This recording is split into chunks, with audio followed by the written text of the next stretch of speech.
Micronesia. I'm Troy Torres with Candid News Group. Thank you for joining us and welcome to our studios here in Hagåtña, Guam for tonight's newscast. It is Friday, May 3. Our appreciation for all of you has only grown with the growth of our audience. For as much as we appreciate your trust and confidence in our search for the truth and for justice, especially for the underserved and the underdog, we appreciate your support and viewership, which has been a significant source of inspiration for all of us here. So thank you for sharing these live casts, and we ask you again, if you can click the share button right now at the bottom of the screen and share this newscast now to your page and the pages of groups you're in, it will make a big difference in our efforts. Thank you. Leading our news tonight, the Leon Guerrero administration, saying it won't make a big deal out of tax refunds, has announced that a second batch of 2018 refunds will be mailed Monday. But they haven't said how many refunds will be released, nor what dates of file this batch will cover. What we do know is that on the list, on the first day of filed tax returns, over 4,000 people filed for tax refunds. That was on January 28.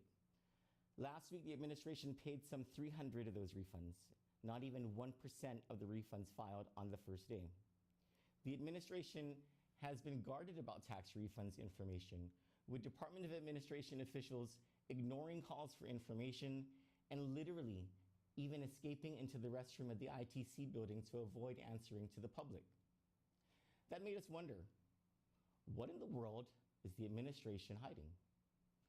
Earlier this week, Department of Revenue and Taxation Director Daphne Shimizu updated tax refunds filing information for Candid.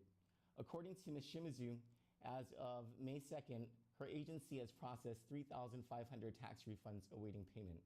So, even if none of those refunds were garnished and all of those refunds were processed to A-status payment readiness, and the administration paid all of them on Monday, it still wouldn't cover all of the refunds filed on January 28 for 2018 refunds. But there's even more to this story. Candid investigated even further and compared tax refunds reports from this time last year to the current year's progress. The results are alarming, to say the least, and leave us wondering exactly how the Leon Guerrero administration intends to pay this year's tax refunds within the mandated 6-month time frame. Now, I want to show you something. Give me a second to pull it up on the screen. While I'm describing this, go ahead, Chelo, and cast the screen now. So first we take a look at last year's April report, which disclosed the progress of tax refunds payments for 2017 refunds through 2018 under Governor Calvo. By that time, the Department of Revenue and Taxation had processed over 26,000 tax refunds, with 21,000 as refunds. Nearly half, or 10,046 of what was processed, was paid by the governor, amounting to $35.8 million in refunds for 2017 refunds alone. Now let's take a look at the current situation. Though the data sets compare to the latest report, March 2019, we updated the information based on what has already gone out, according to Rev and Tax. As of May 2nd, only 3,500 refunds were processed for 2018, and only about 300 have been paid. Because the administration has not detailed the breakdown of the release of 900 refunds that include prior year refunds totaling $6.7 million, all we can estimate is that the cost of those 300 refunds is less than $6 million. In an apples-to-apples comparison between last year and now, the Calvo administration has paid 3,333% more, or 33 times more refunds than the Leon Guerrero administration. So when the governor says she won't make a big deal, we can go ahead from the cast. Won't make a big deal out of tax refunds. We're afraid for taxpayers that she may have really meant that it's not such a big deal to the administration. Moving on to our next story, our final story for the night. The effort to stop Matson Navigation from regaining its monopoly in Guam got a big, powerful boost today. Candid received Speaker Tina Muñoz Barnes' response to our inquiry sent to every member of the legislature. We provided the lawsuit Matson filed in the District Court of Washington, D.C., where Matson is looking to the government to remove the only competitor from the market, APL, or American President's Lines. We asked senators whether they will consider filing an amicus curiae, or friend of the court brief, on behalf of the people of Guam, opposing Matson's push to monopolize the market and drive up all of our rates. Speaker Barnes not only is considering the matter, she has studied up on it and in fact participated in past legislative discussions on the Matson monopoly issue and the Jones Act issue overall. She provided Candid with a story that ran in the official news digest of the Sailors Union of the Pacific. Let me bring that up on the screen now so that you guys can see this. Go ahead, Cello, and cast this.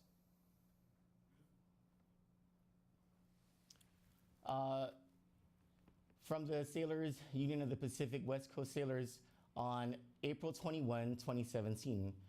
This was the period leading up to Congress's consideration of the National Defense Authorization Act, which contains the provision authorizing the Maritime Security Program.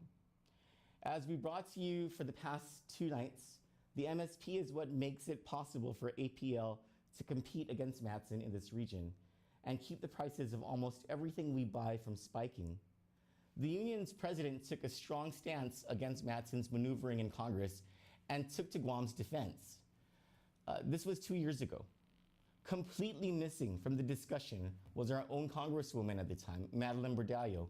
However, the union president did note that then Governor Eddie Calvo on March 23, 2017, wrote to several House and Senate committees, to the Secretary of Transportation, and to the commander of the U.S. Transportation Command, strongly opposing Matson's move. The current governor, Leon Guerrero, has not renewed Calvo's call for Matson to back off, though Candid has learned that current Congressman Mike San Nicolas is looking at this issue very closely, concerned at how a Matson monopoly will lead to much higher prices for all of us. Last night we brought you the same level of concern in interviews Candid had with Guam Legislative Oversight Chairman on Economic Development, Senator Clint Rogel, and with Budget Chairman Joe San Agustin. Tonight we're happy to bring you news of the Speaker's entry to the discussion. In response to us, the Speaker mentions a PowerPoint presentation. Let me bring that up on the screen, 1 second.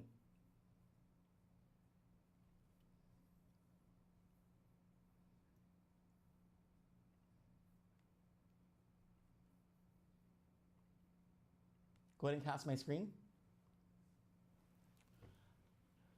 A PowerPoint presentation put together by then Speaker Wampat's Public Policy Institute in 2011, which helped senators at the time to understand Jones Act issues.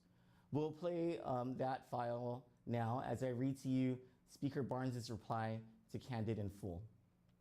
And so the Speaker says, Buenas and half a day, Troy. Buenas, Speaker. Pursuant to 48 U.S.C. subsection 1423, the legislature or any person or group of persons in Guam shall have the unrestricted right of petition. It shall be the duty of all officers of the government to receive and without delay to act upon or forward, as the case may require, any such petition. Based on this, my policy team and I have been trying to understand the potential impact of a monopoly in shipping to Guam. As you know, our island relies heavily on imported goods.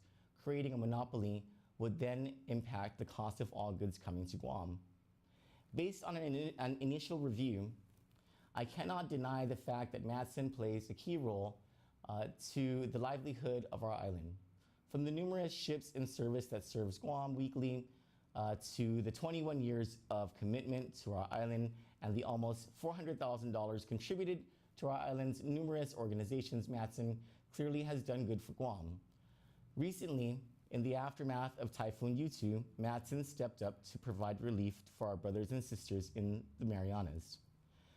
That being said, back in 2011, under Speaker Judith T. Wampat's Public Policy Institute, a presentation was conducted to understand the impact of the Jones Act at the time when Matson had a monopoly to our island community. Based on that presentation, which I am sharing with you, and it's casting on the screen right now, you can see from many industry experts that costs for construction material to eggs and milk at your grocery stores, clearly all of us on island are paying more than we should. During the course of my research, we came across a West Coast Sailors newsletter that outlined the issue best, and I am also sharing this with you. I would like to point out that I am grateful for the Sailors Union of the Pacific statement that, quote, "Be advised that the SUP in conjunction with others shall oppose Matson's ill-advised, avaricious," I don't know if I said that right, "effort by all means necessary. I urge Matson to cease and desist," unquote. Going back to your question, would I support legislative action to protect a free market and the pockets of our island residents? The short answer is yes. While we do have the ability to petition the U.S. government as stated in 48 U.S.C. subsection 1423, that's part of the Organic Act, I would like to go back to the outdated PowerPoint from 2011, and I have shared with you, and I am having my staff understand the actual, not potential, impacts of this. This would allow for us to make a stronger case. Signed, Auntie Tina. So this PowerPoint is a little bit longer. We'll just post this up as a video file on Candidate's page so that you all can see that. Let's go back to the screen. So thank you for joining us for the news tonight.